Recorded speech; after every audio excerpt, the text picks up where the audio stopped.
Good morning, my dear students. This is your Subbarao sir, founder and director of Ashoka IAS Circle, Rupnagar X Roads, Hyderabad. 17 years of teaching in civil services and Group 1.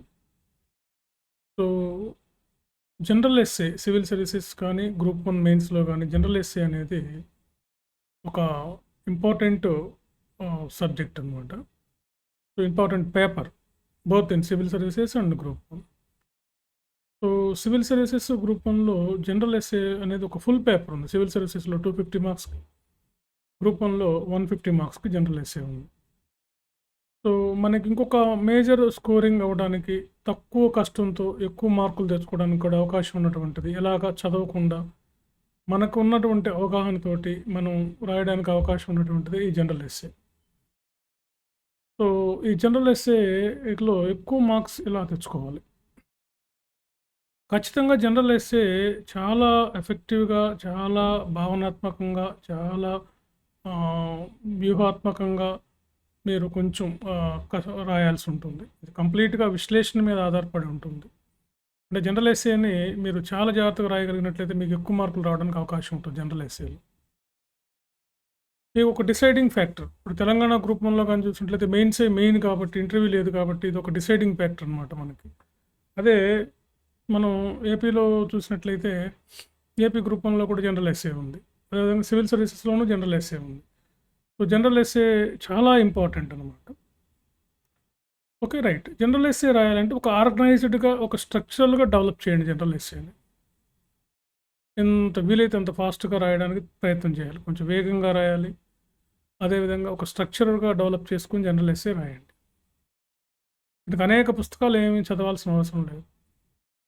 ఇది ఒక పద్ధతి ప్రకారం చదివితే general SA easy. Okay, right.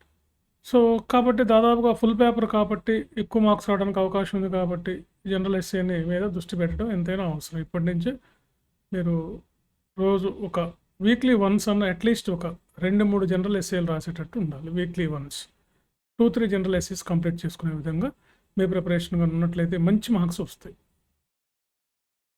మరి మనం ఈ general ఎస్ఏకి సంబంధించి మనం ఇప్పుడు కొత్త గవర్నమెంట్ కేంద్రంలో 3.0 నరేంద్ర మోడీ గారి 18వ లోక్సభ కొత్త ప్రభుత్వం ఏర్పడింది కాబట్టి వీళ్ళు 2047 కల్లా భారతదేశం అభివృద్ధి చెందుతుందని గట్టిగా ఘంటాపదంగా చెప్తున్నారు.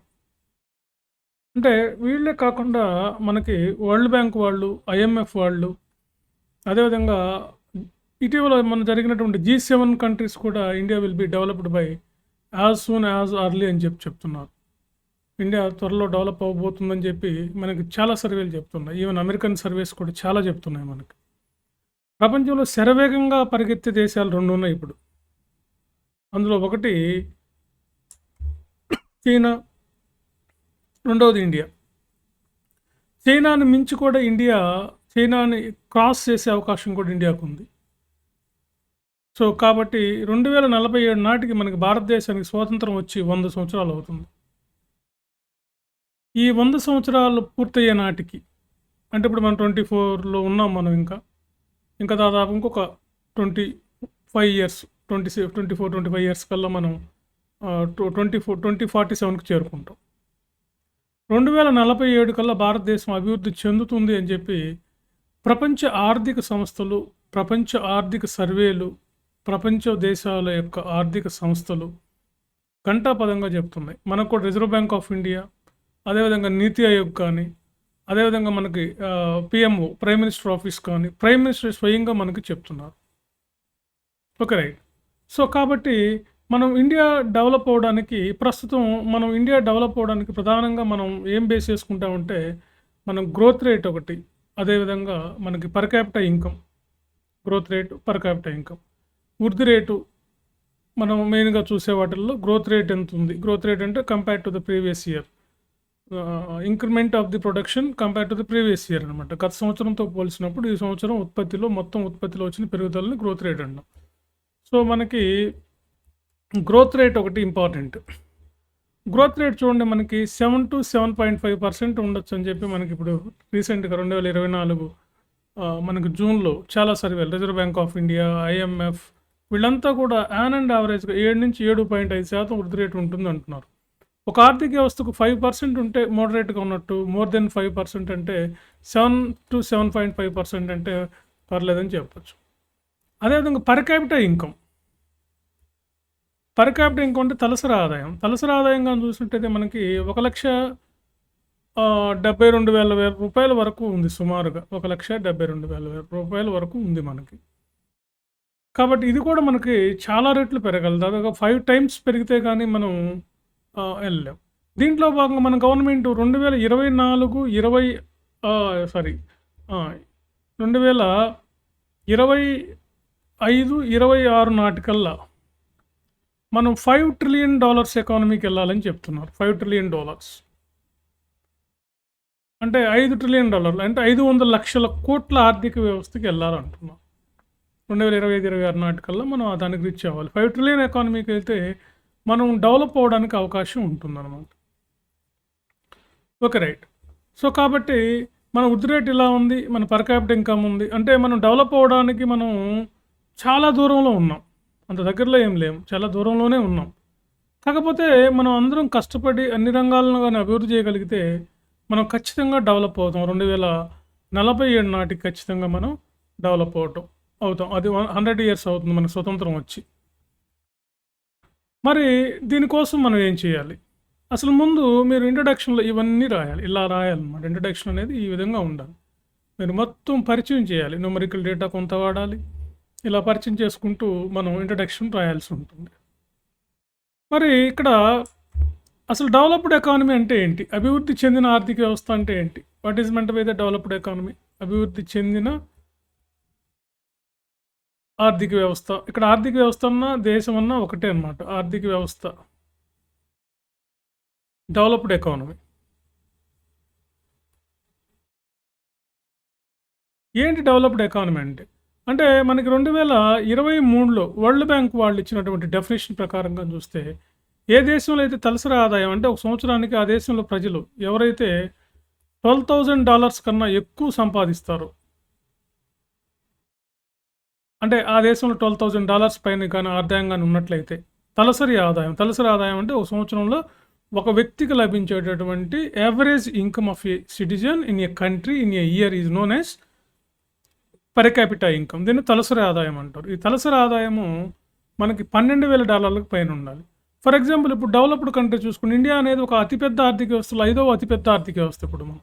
India is the 5th largest economy in the world. 5వ ఆర్థిక వ్యవస్థ అనమాట. సో, $12,000 కన్నా పైన ఉన్న దేశాలు కన్నా మనం చూస్తే అమెరికా, అదేవిధంగా Japan, Switzerland, New Zealand, Norway, Italy, France, Canada లాంటి డెవలప్డ్ కంట్రీస్. ఇక్కడ వీళ్ళ ఆదాయం యాన్ యావరేజ్‌గా మనం చూసుకుంటే ఇది $35,000 నుంచి వీళ్ళ ఆదాయం పర్ క్యాపిటా ఇన్‌కమ్ డాలర్స్ ఇలా సూచిస్తారనమాట. $50,000 వరకు ఉందన్నమాట వీళ్ళ ఆదాయం. ఇప్పుడు మనం అమెరికాలో కానీ చూసినట్లయితే తలసరి ఆదాయం దగ్గరగా $45,000 పైన ఉంది అక్కడ అమెరికాలో ప్రజెంట్. జపాన్‌లో కూడా దగ్గరగా $40,000 పైన ఉంది. ఓకే. రైట్. కాబట్టి $45,000 అంటే అప్రాక్సిమేట్‌లీ $50,000 తీసుకోండి. $50,000 ఇంటూ 80 రూపీస్ వేయండి. దగ్గరకి ఇది 4.5 కోట్లు, 4 కోట్లు సుమారుగా. 4 కోట్ల రూపాయలు పర్ యానం వాళ్ళు సంపాదిస్తున్నారు. అంటే ఇక్కడ బేసిక్ ఇన్‌కమ్ అనమాట అది వాళ్ళకి. అంటే అక్కడ అమెరికాలోను డెవలప్డ్ కంట్రీస్‌లో లేదు. అంటే ఇండియా కూడా మనం $12,000 వెళ్ళాలి.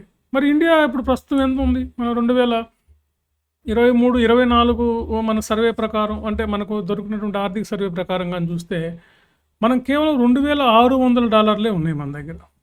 అంటే ఇంకా దాదాపుగా మనం $10,000 పెంచుకోవాలి. అంత ఈజీ ఏం కాదు ఇంత పెంచాలంటే ప్రభుత్వానికి. చూడండి 1992లో మనం ఎకనామిక్ రిఫార్మ్ స్టార్ట్ చేసాం. 90స్‌లో కానీ చూస్తే 1990 నాటికి 90 ఆ కాలంలో చూస్తే చైనాకి మనకి తలసరి ఆదాయం కేవలం $1,000 ఉన్నాయి. India, China 2. ఇండియాకి $1,000, చైనాకి $1,000. కానీ చైనా చూడండి ఈ ఈ 30 ఏళ్లలో 34 ఏళ్లలో చైనా $6,000కి వెళ్ళిపోయింది. $6,000 to $8,000 ఉంది చైనా. నిజం చెప్పాలంటే $8,000 చేరుకుంది చైనా. మనం కేవలం $2,600లోనే ఉన్నాం. మనకన్నా పాపులేషన్ ఎక్కువ ఉంది. అదేవిధంగా మనకన్నా చిన్నది భూభాగ పరంగా మనకన్నా పెద్ద దేశమే అనుకోండి. జనాభా పరంగా కూడా పెద్ద దేశమే. అయినా అంత అయింది. మనకు మాత్రం $2,600 మనకి తలసరి ఆదాయం ఉంది. అంటే తలసరి ఆదాయాన్ని డాలర్లలో కొలుస్తారు. మన రూపాయల్లో మార్చినప్పుడు 1,72,000 అవుతుంది సుమారుగా. కాబట్టి చైనా అక్కడ చేసినటువంటి అభివృద్ధి, అక్కడ వాళ్ళు అనుసరించినటువంటి ఆర్థిక విధానాలు, వాళ్ళు అనుసరించినటువంటి పారిశ్రామిక విధానాలు, వాళ్ళు అనుసరించినటువంటి డెవలప్మెంట్ స్ట్రాటజీస్, ఇవన్నీ కూడా చైనాని శరవేగంగా అభివృద్ధి చెందిన దేశంలో సరసన చేర్చే విధంగా ఆర్థిక వ్యవస్థను పరిగెత్తించాయి. మన దేశం ఇంకా 2,600లోనే ఉండిపోయింది. కాబట్టి ఇక్కడ వరల్డ్ బ్యాంక్ క్రైటీరియా ప్రకారం ఏంటంటే $12,000 పైన ఉన్న దేశాలన్నీ కూడా డెవలప్డ్ కంట్రీస్ అంటారు. డెవలప్డ్ కంట్రీస్, అభివృద్ధి చెందిన దేశాలు. $1,000 నుంచి $12,000 మధ్యలో ఉండేటువంటి దేశాలనేమో అభివృద్ధి చెందుతున్న, అంటే డెవలపింగ్ కంట్రీస్ అంటారు. డెవలపింగ్, D+ING అంటే డెవలపింగ్ కంట్రీస్, అభివృద్ధి చెందుతున్న దేశం. సో ఇండియా ఆదాయం ఎంత ఉంది? 2,600 ఉన్నాం. చైనా ఆదాయం $8,000 ఉన్నాం సుమారుగా. కాబట్టి రెండు కూడా అభివృద్ధి చెందిన దేశాల్లో ఉన్నాయి. ఇక్కడ మళ్ళా upper developed, upper middle income countries, lower income countries అని ఉంటాయి. అప్పర్ ఇన్కంలో చైనా ఉంది. అంటే అప్పర్ ఇన్కమ్ ఎలా తీసుకుంటారంటే $4,000 నుంచి మనకి $12,000 మధ్య ఉంటే అప్పర్ ఇన్కమ్ కంట్రీస్ అంటారు. అంటే ఎక్కువ మధ్య ఆదాయం కలిగినటువంటి దేశాలు. లోయర్ ఇన్కంలో 2,600. ఇండియా లోయర్ ఇన్కంలో ఉంది as per capital income. Purchasing power priority ప్రకారం అయితే ఇండియా అప్పర్ మిడిల్ ఇన్కమ్ కంట్రీస్లో ఉంటుందన్నమాట. పర్చేజింగ్ అంటే కొనుగోలు శక్తి ఆధారంగా, అంటే మార్కెటింగ్, వినియోగం, ఆదాయాన్ని వినియోగం చేసి దాని ఆధారంగా తీస్తే అట్లా ఉంటుంది. ఏదేమైనప్పటికీ ఇండియా ఇక్కడ ఉంది. సో కాబట్టి వరల్డ్ బ్యాంక్ వాళ్ళ డెఫినేషన్ ప్రకారం మనం ఈ విధంగా ఉంటుంది. $1,000 కన్నా లోపు ఉంటే ఆ దేశాలను ఏమంటారంటే వెనుకబడిన దేశాలు, బ్యాక్వర్డ్ కంట్రీస్ అని, పూర్ కంట్రీస్ అని, థర్డ్ వరల్డ్ వార్ కంట్రీస్ అని పిలుస్తారనమాట వాటిని. సో కాబట్టి ఇండియా, మనం డెవలప్ అవ్వాలంటే ఇండియా ముందు చాలా ఛాలెంజెస్ ఉంది. ముందు ఇండియా డెవలప్ అవ్వకుండా ఉండటానికి కారణాలు కానీ మనం చూసినట్టయితే బోల్డ్ కనపడతాయి మనకి. ఒకటేంటంటే మన దేశంలో జనాభా ఎక్కువగా ఉండటం, more population, high growth of population. ఇప్పుడు మనం కానీ చూసినట్టు 2024 కానీ చూసినట్లే మన జనాభా దగ్గరగా 141 కోట్ల మందికి వెళ్ళినట్టుగా మనకు సర్వేలు చెబుతున్నాయి. చైనాను కూడా ఇండియా క్రాస్ చేసిందని చెప్పి సర్వేలు చెప్తున్నాయి. చైనా కూడా మనకన్నా వెనుకుందని. దగ్గర చైనాలో 138 కోట్లు మాత్రమే ఉన్నారని. Okay, right. సో కాబట్టి జనాభా ఒకటి బాగా ఉండటం ఒకటి, రెండు పెట్టుబడులు కొరతగా ఉండటం, పెట్టుబడులు కొరత. మనకి పెట్టుబడులు కానీ చూస్తే కేవలం 20 నుంచి 30% ఉన్నాయి. అదే చైనాలో చూడండి 30 to 50% ఉన్నాయి చైనాలో కూడా. ఇక డెవలప్డ్ కంట్రీస్ ఏ దేశం తీసుకున్నా మీరు 50 to 80% ఇన్వెస్ట్మెంట్స్ ఉంటాయి. పెట్టుబడులు ఉంటేనే అభివృద్ధి సాధిస్తాం. The capital leads to growth leads to development. Growth అంటే పర్టికులర్ ఒక సెక్టర్లో మనం డెవలప్మెంట్ వస్తే దాన్ని గ్రోత్ అంటాం. డెవలప్మెంట్ అంటే గ్రోత్ ఇన్ ఆల్ సెక్టర్స్ అనమాట. Is called as development.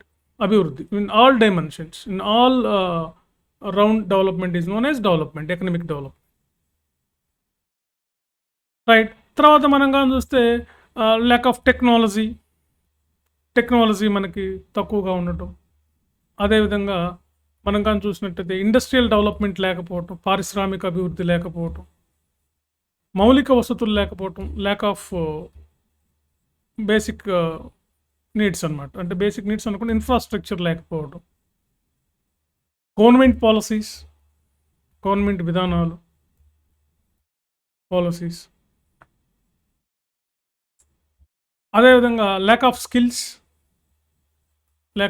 Skills, నైపుణ్యం లేకపోవడం శ్రామికుల్లో మనకి. సరైనటువంటి నైపుణ్యం లేకపోవటం కూడా మనకు ఒక రకంగా ఇది ఒక లీడ్ తీస్తుందని చెప్పి.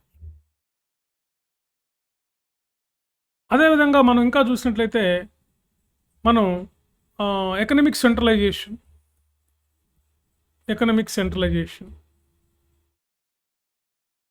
ఎకనామిక్ సెంట్రలైజేషన్ అంటే ఆర్థిక కేంద్రీకరణ. అంటే సంపద ఇప్పుడు మన దేశంలో కొన్ని సర్వేల ప్రకారం 1% ఆఫ్ ద పీపుల్ 70% సంపద వాళ్ళ ఆధీనంలో ఉంది. 1% ప్రజలు 70% ఆదాయాన్ని కలిగి ఉన్నారు. 70% of the people having only just 10% of the wealth అనమాట. This is called as economic centralisation. దీన్ని ఎకనామిక్ డిసెంట్రలైజ్ చేయాలి. ఎకనామిక్ డిసెంట్రలైజ్ చేసినప్పుడే మనం ఆర్థిక అభివృద్ధిని సాధించాలి. తర్వాత ఎగుమతులు ఎప్పుడు కూడా మనకి imports are greater than exports. మనకి ఎగుమతులు ఎక్కువగా ఉంటాయి, దిగుమతులు ఎక్కువగా ఉంటాయి, ఎగుమతులు తక్కువగా ఉంటాయి. దానివల్ల కరెంట్ అకౌంట్ డెఫిసిట్ ఏర్పడుతుంది. తర్వాత పబ్లిక్ డెప్ట్స్ ఎక్కువగా ఉండటం ఇది కూడా ఒక రీజన్ అనమాట. మనకి ప్రభుత్వ రుణం దాదాపుగా మనం కానీ చూసినట్లయితే మనకి సుమారుగా ఒక $670 బిలియన్ మనకు అప్పు ఉంది central government. $670 billion approximately as per data as per some data. So ఇట్లా ఇవన్నీ కారణాలు అనమాట మనం అభివృద్ధి చెందలేకపోవడానికి. Okay, right. మరి ఇండియా 2047కి అభివృద్ధి చెందాలంటే ఏం చేయాలి?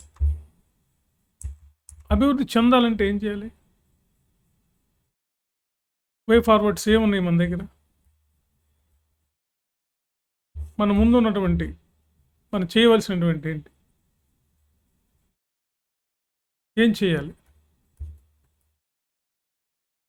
ఫస్ట్ మోస్ట్ ఇంపార్టెంట్ ఏంటంటే మనం అభివృద్ధి చెందాలంటే ఖచ్చితంగా పెట్టుబడులను బాగా పెంచుకోవాలి. ఇంక్రీజ్ ద ఇన్వెస్ట్మెంట్స్ని బాగా పెంచుకోవాలి.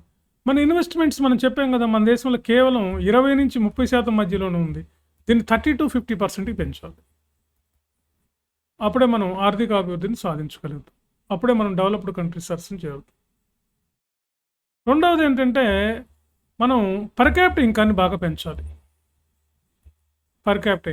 ఇప్పుడు $1,72,000 అంటున్నాం, అంటే $2,600 ఉందన్నాం. దీన్ని ఖచ్చితంగా $12,000 పెంచాలి. దానికోసం మనం అనేక సాంఘిక సంక్షేమం, ఆర్థిక మౌలిక వసతులు వీటి మీద మనం బాగా కాన్సన్ట్రేట్ చేయాల్సిన అవసరం ఎంతైనా ఉంది. మూడవదిగా చూస్తే ఎక్స్పోర్ట్స్ బాగా పెంచాలి. మనం ఇప్పటికీ ఇంపోర్ట్స్ ఎక్కువ ఉన్నాయి ఎక్స్పోర్ట్స్ కన్నా. మనకి ఎగుమతులు బాగా పెంచాలి. మనకి ఎగుమతులు 23% ఉంటే దిగుమతులు 27% ఉన్నాయి. అందుకే కరెంట్ అకౌంట్లో డెఫిసిట్ వస్తుంది మనకి. కాబట్టి ఎగుమతులు బాగా పెంచాలి. వ్యవసాయ అనుబంధ ఉత్పత్తులు, పారిశ్రామిక అనుబంధ అలైడ్ ప్రొడక్ట్స్, అదేవిధంగా సేవారంగం, ఇవన్నిటిని కూడా బాగా పెంచాలి మనం. అప్పుడే మనం అభివృద్ధిని సాధించగలుగుతాం. తర్వాత వ్యవసాయ రంగాన్ని అభివృద్ధి చేయాలి. ఎందుకంటే దేశంలో ఇప్పటికీ 60% పీపుల్ వ్యవసాయం మీదే ఆధారపడుతున్నారు. 60% మంది ఇంకా వ్యవసాయం మీదే ఆధారపడుతున్నారు. అందువల్ల వ్యవసాయాన్ని అభివృద్ధి చేయాల్సిన అవసరం ఉంది. వ్యవసాయ ఆదాయం బాగా తక్కువ ఉంది. యావరేజ్గా మన రైతు వ్యవసాయ ఆదాయం 2 నుంచి 5 లక్షల రూపాయల వరకే ఉందని సర్వేలు చెబుతుంది. దీన్ని మనం 10 నుండి 20 లక్షలకు పెంచాలి. ఆదాయాన్ని, వ్యవసాయం రైతులకు వచ్చే సగటు ఆదాయాన్ని ఇంకా ఎక్కువ 5 రెట్లు పెంచాలి. అంటే దాదాపుగా 25 లక్షలు 30 లక్షల వరకు పెంచాలి. అప్పుడే మనం అభివృద్ధిని సాధిస్తాం. వ్యవసాయ రంగంలో అనుబంధ పరిశ్రమలు, అలైడ్ సెక్టర్స్ని డెవలప్ చేయాలి. అంటే ఫిషరీ, యానిమల్ హస్బెండరీ అంటే పాడి పరిశ్రమలు, అదేవిధంగా పౌల్ట్రీ కోళ్ల పరిశ్రమ, చేనేత పరిశ్రమలు, హ్యాండీక్రాఫ్ట్స్ వీటిని బాగా అభివృద్ధి చేయాల్సిన అవసరం ఉంది. వ్యవసాయంలో పెట్టుబడులు పెట్టాలి. వ్యవసాయంలో మనం ఇన్వెస్ట్మెంట్స్ పెట్టాలి. మన వ్యవసాయ ఇన్వెస్ట్మెంట్స్ కానీ చూస్తే చాలా తక్కువ ఉన్నాయి. జస్ట్ ఓన్లీ 2-3% ఉన్నాయి. దీన్ని కనీసం 6-10%కి పెంచాలి. అదేవిధంగా వ్యవసాయంలో మనం ఏం చేయాలంటే, వ్యవసాయంలో సాంకేతిక పరిజ్ఞానాన్ని మెకనైజేషన్ ఆఫ్ అగ్రికల్చర్ చేయాలి. మెకనైజేషన్ చేయాలి. వ్యవసాయాన్ని యాంత్రీకరించాలి. సైంటిఫిక్ అగ్రికల్చర్ని ప్రోత్సహించాలి. Scientific agriculture. అదేవిధంగా ల్యాండ్ రిసోర్స్ని కాపాడాలి.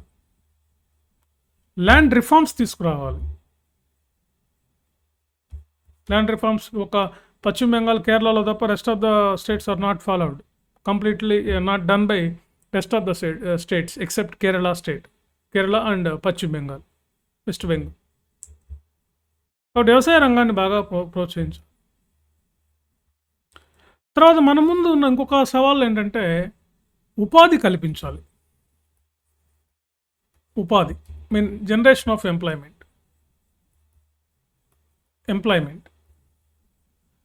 మనం ఎంప్లాయ్మెంట్ రేట్ కానీ చూస్తే మనకి 23-24లో ఎంప్లాయ్మెంట్ రేట్ చూస్తే అన్ఎంప్లాయ్మెంట్ రేట్ కానీ చూస్తే మనకి 3.6% ఉంది. అండ్ యావరేజ్గా మనం చూస్తే మనం ఒక డికేడ్ కానీ చూస్తే 8.6% ఉంది. చాలా ఎక్కువ ఉంది. దాదాపుగా మన దేశంలో 30 మిలియన్ల మంది చదువుకున్న వాళ్ళు నిరుద్యోగులుగా ఉన్నారు. వీళ్ళకి ఎంప్లాయ్మెంట్ క్రియేట్ చేయాలి. ఎంప్లాయ్మెంట్ క్రియేట్ చేయాలంటే మనకి ఫస్ట్ ఇన్వెస్ట్మెంట్స్ కావాలి. ఇన్వెస్ట్మెంట్స్ వస్తే ఆటోమేటిక్గా ఇన్ఫ్రాస్ట్రక్చర్ వస్తుంది. ఇన్ఫ్రాస్ట్రక్చర్ వస్తే ఆటోమేటిక్గా ఎంప్లాయ్మెంట్ వస్తుంది. ఇండస్ట్రీస్ వస్తే ఆటోమేటిక్గా ఎంప్లాయ్మెంట్ వస్తుంది. అంటే ఉపాధి దొరుకుతుంది. కాబట్టి ఉపాధి కల్పించాలి. మనం 30 మిలియన్ల మంది సుమారుగా మన దేశంలో ఇంకా నిరుద్యోగులు ఉన్నారు. గ్రామీణ ప్రాంతాల్లో ఎక్కువగా ఉంది నిరుద్యోగిత. చదువుకున్న నిరుద్యోగిత ఎక్కువగా ఉంది. జనరల్ అన్ఎంప్లాయ్మెంట్ అంటారు. జనరల్ అన్ఎంప్లాయ్మెంట్ ఎక్కువగా ఉంది మన దేశంలో. కాబట్టి ఇన్వెస్ట్మెంట్స్ పెంచి ఇన్ఫ్రాస్ట్రక్చర్ పెంచితే అలైడ్ ఇండస్ట్రీస్ రావటం వల్ల మనం ఎంప్లాయ్మెంట్ జనరేట్ చేయగలుగుతాం. ఉపాధి కల్పించగలుగుతాం. దానికోసం మానవ వనరులను అభివృద్ధి చేయాలి. Human resource development. మానవ వనరులను అభివృద్ధి చేయాలి. దానికోసం మంచి గుడ్ ఎడ్యుకేషన్ ఇవ్వాలి. తర్వాత స్కిల్స్ ఇవ్వాలి. మన దేశంలో స్కిల్స్ లేవు. ఒక సర్వే ప్రకారం ఇంజనీరింగ్ మన దేశంలో చాలామంది ప్రపంచంలో ఫస్ట్ ప్లేస్లో ఉన్నాం ఇంజనీరింగ్ చదవడంలో. బట్ ప్రాపర్ స్కిల్స్ లేవు ఇంజనీరింగ్ స్టూడెంట్స్లో అని చెప్పి మనకి ఇంటర్నేషనల్ సర్వీస్ చెప్తుంది. కాబట్టి స్కిల్స్ బాగా మనం ఇంప్రూవ్ చేయాలి. కాబట్టి ఉపాధి అవకాశాలు మనం కల్పించినప్పుడే మనం అభివృద్ధి చెందుతాం. అదేవిధంగా మనం మౌలిక వసతులు, ఇన్ఫ్రాస్ట్రక్చర్ అంటే ఏంటంటే రోడ్స్, ట్రాన్స్పోర్ట్, కమ్యూనికేషన్స్, ఓకే, ఇవి ఎలక్ట్రిసిటీ, వీటిని మనం ఇన్ఫ్రాస్ట్రక్చర్ అంటాం. వీటిని బాగా డెవలప్ చేయాలి. రోడ్లను చేయాలి. ఇప్పుడు మనకి 4 lanes ఉన్నాయి. కొన్ని ప్రాంతాల్లో 6 lanes స్టార్ట్ అయినాయి. దాదాపు మనం 8 lanesకి తీసుకెళ్ళగలగాలి. 6 lanes అన్నా అట్లీస్ట్ కంప్లీట్ చేయగలగాలి. ఇండియా మొత్తాన్ని కవర్ చేయాలి. 6 lanes తీసుకురావాలి. ఇన్ఫ్రాస్ట్రక్చర్ ముఖ్యంగా ట్రాన్స్పోర్ట్ని బాగా డెవలప్ చేయాలి. కమ్యూనికేషన్ సిస్టమ్ని బాగా డెవలప్ చేయాలి. ఎలక్ట్రిసిటీ ఇవ్వాలి. ఇంకా మన దేశంలో 20-30% విలేజెస్కి కరెంట్ అంటే ఏంటో తెలియదు అని చెప్పి సర్వేలు చెబుతుంది. ప్రభుత్వం ఏమో మేము లాస్ట్ విలేజ్ వరకు వెళ్ళి మేము కరెంట్ ఇచ్చామని చెప్పి సెంట్రల్ గవర్నమెంట్ చెబుతుంది. కానీ ఇంకా 23%, ఇంకా 30-40% of the villages not having pucca రోడ్లు. 30-40% మందికి ఇంకా పక్కా రోడ్లు. మొబైల్లో కూడా మన దేశంలో 70% మనం వాడుతున్నాం. ఇంకా 30% ఇంకా తెలియదు వాళ్ళకి మొబైల్ అంటే ఏంటో కూడా. కాబట్టి రోడ్డు, ట్రాన్స్పోర్టు, కమ్యూనికేషను, ఎలక్ట్రిసిటీ వీటిని బాగా డెవలప్ చేయాలి. ముఖ్యంగా నగరాల్లో అయితే, మెట్రోపాలిటన్ సిటీలు అయితే ఆకర్షణీయ నగరాలు అంటున్నారు, స్మార్ట్ సిటీస్, వీటిని డెవలప్ చేయాలి. ఓకే, ఇవన్నీ కానీ చేయగలిగినట్లయితే మనం ఇండియా 2047 కల్లా ఖచ్చితంగా డెవలప్ అవుతుంది. మనకు చాలా ఛాన్సెస్ ఉన్నాయి. ఎందుకు డెవలప్ అవుతుంది ఇండియా అని చెప్పడానికి ఒకటి హ్యూమన్ రిసోర్స్ డెవలప్మెంట్, మానవ వనరులు. మన దేశంలో మానవ వనరులు కానీ చూస్తే, హ్యూమన్ రిసోర్స్ కానీ చూస్తే మనకి 74% ఉన్నాయి. ఇండియా ఫస్ట్ ప్లేస్లో ఉంది వరల్డ్లో. అమెరికాలోనూ లేవు, చైనాలోనూ లేవు, జపాన్లోనూ లేవు, ఏ దేశంలోనూ ఇంత మానవ వనరులు లేవు. ముఖ్యంగా వర్క్ ఫోర్స్ అంటారు దీన్ని, పనిచేసే శక్తి ఉన్నటువంటి వాళ్ళు. 15 to 60 years ఏజ్ మధ్య కలిగినటువంటి వాళ్ళని వర్క్ ఫోర్స్ అంటారు. శ్రామిక శక్తి, పనిచేసే ప్రధాన శ్రామికులు అంటారు వీళ్ళు మన దేశంలో 74% ఉన్నారు. దగ్గర బాగా పెరుగుతున్నారు వీళ్ళు. ప్రపంచంలో ఎక్కడా లేరనమాట. 64 నుంచి 74 వరకు పెరిగాం మన former president of India Abdul Kalam గారు కూడా అన్నారు, ఇండియా డెవలప్ అవ్వాలంటే మెయిన్గా హ్యూమన్ రిసోర్సే మెయిన్ రిసోర్స్ అని. అందుకే మనం 8th plan, 9th plan, 10th plan, 11th plan, 12th plan వీటిల్లో మానవ వనరులకు ఎక్కువ ఇంపార్టెన్స్ ఇచ్చాం. అంటే education, health, sanitation, nutrition, okay, employment generation. ఇదే హ్యూమన్ రిసోర్స్ డెవలప్మెంట్ అంటే చేయాలి. కాబట్టి ఇదొక అవకాశం. తర్వాత రిసోర్స్ ఉన్నాయి మన దేశంలో లేని రిసోర్స్ లేవు. అన్నీ ఉన్న అల్లుడు నోట్లో సేన అన్నట్టు ఉంది మన పరిస్థితి. అన్నీ ఉన్నాయి మన దేశంలో. India is a poor country అంటే జవహర్లాల్ నెహ్రూ గారు కోపం వచ్చి India is not poor, Indians are poor అన్నారు ఆయన. కాబట్టి అన్ని వనరులు ఉన్నాయి. ఆ వనరులు మనం ఆ రిసోర్స్ని డెవలప్మెంట్ చేసుకోవాలి. న్యాచురల్ రిసోర్స్ని అండ్ ఎకనమిక్ రిసోర్స్ని, సహజ వనరులు, ఆర్థిక వనరుల్ని మనం డెవలప్ చేసుకోవాలి. వాటిని కరెక్ట్గా ఆప్టిమమ్ యూటిలైజేషన్ చేసుకోవాలి. ఆప్టిమమ్ యూటిలైజేషన్ చేసుకోగలిగితే మనం 2047 కల్లా ఖచ్చితంగా డెవలప్ అవుతుంది. మన ఆదాయం $12,000 దాటి. $12,000 అంటే మన దేశంలో, ఇండియాలో నివసించే ఒక సగటు వ్యక్తికి ₹1 కోటి వరకు వస్తాయి సుమారుగా సంవత్సరానికి అతని ఆదాయం. ₹1 కోటి అంటే ఒక ఆటో నడిపే ఆయన, రిక్షా నడిపే ఆయన, ఒక రైతు, వీళ్ళందరూ కూడా ₹1 కోటి వరకు వస్తుంది మినిమం ఆదాయం. ఇక సర్వీస్ సెక్టర్, ఇతర రంగాల్లో పనిచేసే వాళ్ళకి 5 రెట్లు ఎక్కువ ఉంటుంది దీనికన్నా. కాబట్టి మన దేశంలో అన్ని వసతులు వస్తాయి, అన్నీ డెవలప్ అవుతాయి.